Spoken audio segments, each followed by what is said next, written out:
మనుషులను నమ్మి తన జీవితమంతా అర్పించిన ఒక అమ్మాయి.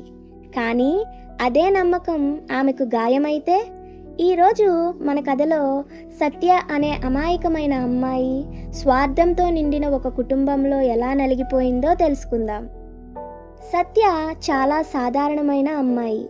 పెద్దగా కోరికలు ఉండవు. ఉన్నదానితో సంతోషంగా జీవిస్తే చాలు అనుకునే మనసు ఆమెది.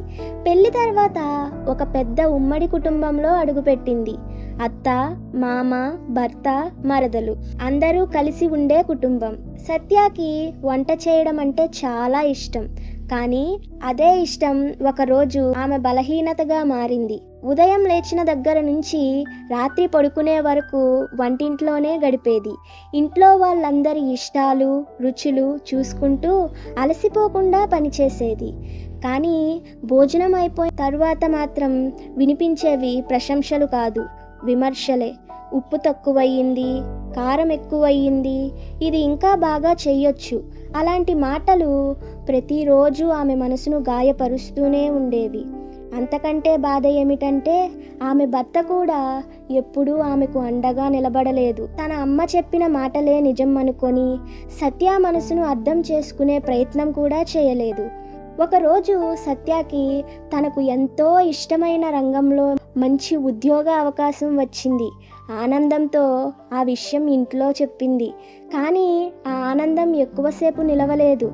అత్తగారు కోపంగా చూస్తూ, "నువ్వు ఉద్యోగానికి వెళ్తే ఇంటి పనులు ఎవరు చేస్తారు? మేమంతా బయట తిండి తిని బతకాలా?" అని అడిగారు. ఆ మాటలు విన్నాక సత్యకి ఒక విషయం స్పష్టంగా అర్థమైంది.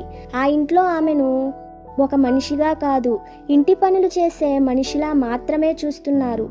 ఆమె కలలు, ఆశలు, భవిష్యత్తు గురించి ఎవ్వరికీ పట్టడం లేదు. ఆ రోజు కూడా తన బాధను మనసులోనే దాచుకొని మళ్ళీ వంటగదిలోకి వెళ్ళిపోయింది. కానీ ఆ రాత్రి ఒంటరిగా కూర్చొని ఆలోచించింది. స్వార్థపరులు వాళ్ళు మాత్రమే కాదు, నా గురించి నేను ఆలోచించకపోవడం కూడా ఒక తప్పే అని తనలో తానే నిర్ణయించుకుంది.